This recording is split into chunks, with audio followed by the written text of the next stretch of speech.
Hey guys. Alright, so we're gonna go over the starter build for the Brand Deception Runemaster, and I haven't really played that much. I'm only level 60 and just doing my first set of monoliths, but I did swap over to the Brand Deception setup and actually really surprised on how strong it is.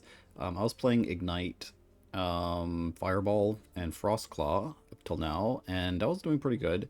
But as soon as I swapped over to this setup, I'm immediately doing like 4 to 5 times the amount of damage, and it's actually pretty crazy in Monolith, so just one-shotting everything pretty much.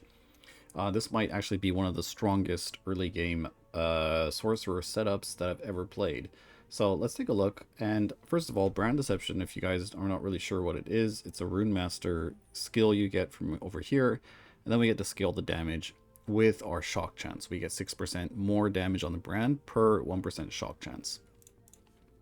Okay, so there is a couple of unique items that we want to use, like the set items and all this kind of stuff to scale shock chance from our int, but I don't even have any of that. And I think my shock chance right now, we can take a look, is only 92% shock chance. And even with that, we're just completely deleting everything in these monoliths. I mean, obviously, you know, once we get to empowered, things will change, but by then we'll have better gear.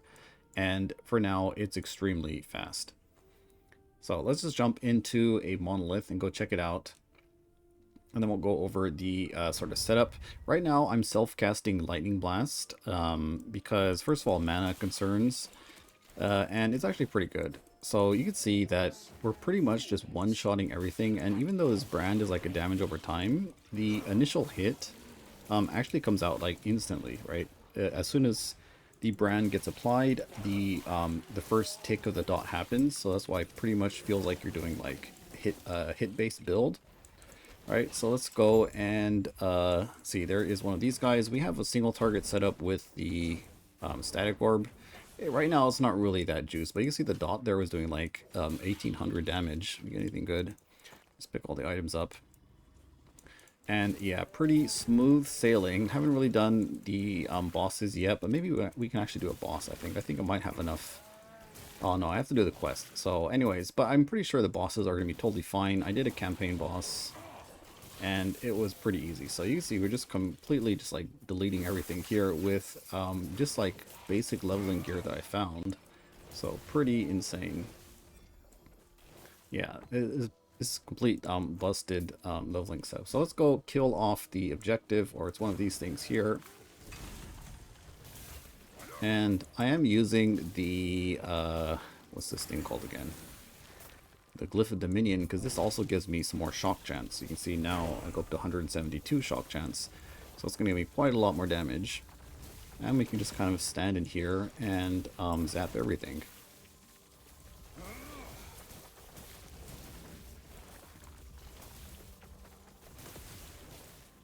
Alright, so it should be finished pretty soon.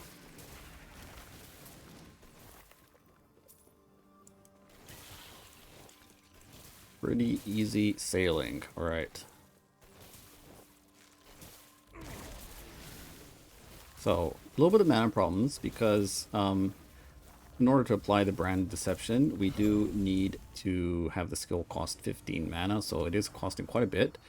But I'm investing a bit into mana regen, and once we get a little bit more, it'll actually be totally fine. So, and you can see when you're running around, it's totally fine. You don't have to constantly be spamming your lightning blast anyways.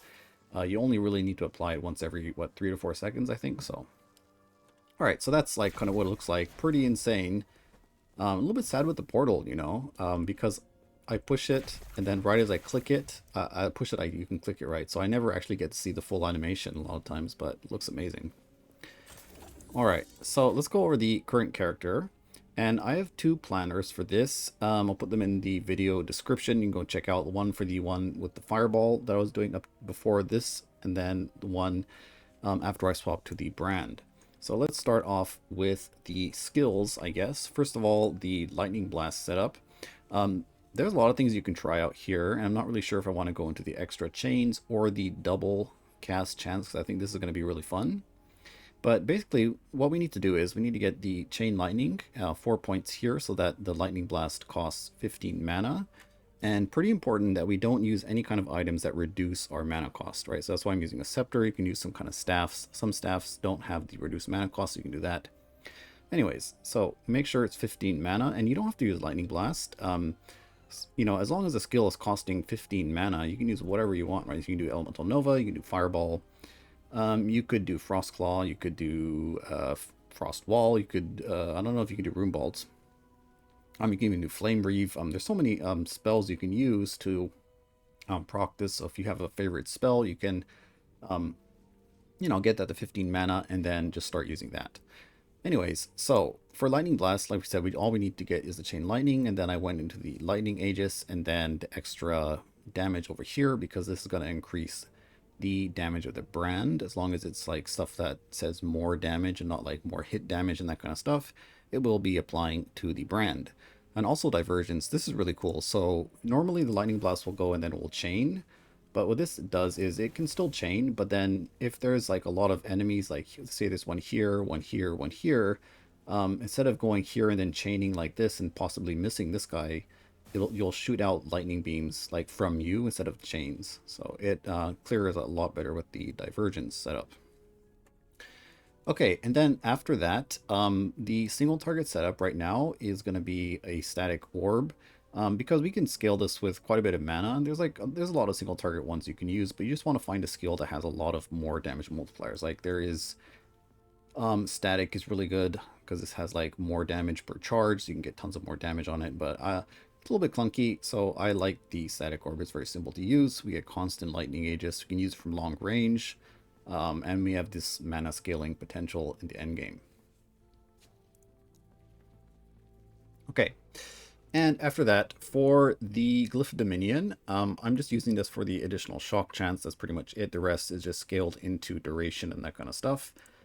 And we have teleport set up to give us one free cast because our static orb is going to be costing quite a bit of mana.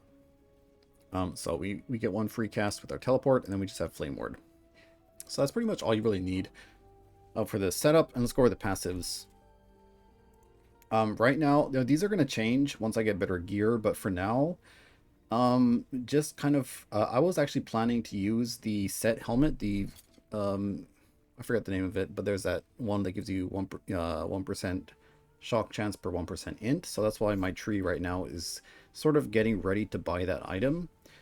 You can see that we're just getting a lot of int, a lot of elemental damage, a little bit of cast speed because we are self-casting the Lightning Blast. And then in the Runemaster, I'm picking up a lot of this mana regen stuff. Right, and so as soon as I get 50 int, mana regen will be, oh, I already am at 50 int. But yeah, I'm picking up a little bit of this regen here and this regen here because, you know, casting a 15 mana cost spell all the time is, you know, a little bit taxing, you could say, right? Then after that, we're just basically, I was trying to get all the int because this is sort of, you know, trying to get ready for that set item. And then, so yeah, just getting some more int here, and I'll probably eventually fill this out to the 8-point bonus, and then we get our brand deception. So that's sort of the tree. We'll have some links in the description you can check out for the actual planners. And then, let's see. So let's take a look at the gear. I mean, not really much to say about the gear, is that all you really want to try to get is shock chance, and then some kind of like elemental damage, lightning damage, elemental damage over time. Those three stats are going to be really good. Mainly the shock chance is what you want on your weapon and then on your amulet. It's pretty much all you really need. And you can see we're already deleting everything in the game. If you can get one of these Avarice gloves from the quest reward and the very beginning of the game, I think it's a really good idea because it gives you your leech. We will get leech later on in the sorcerer tree over here, but you know, it's kind of far away, so I think it's good to just get one of these early on. And that's pretty much it for the gear. Just use whatever you want to get: lightning damage, elemental damage over time, intelligence, that kind of stuff. And yeah, and so for ward, for defense, you can see I do have a decent amount of ward and 777 health. That's kind of cool. But you can see, so I found this chest. This is actually the affix I want to use in the endgame setup as well, but it's the ward per second Burgon rune. And I actually did manage to find one of these, kind of cool. So you can see this gives me quite a lot of ward. Right now, I mean, it's not a lot, but for this level, it's pretty good. I have 124 ward per second when I had 3 Gone runes. Without the Gone runes, I'm only at excuse me. 124. Oh no. Yeah, with the Gone runes, I'm at 202.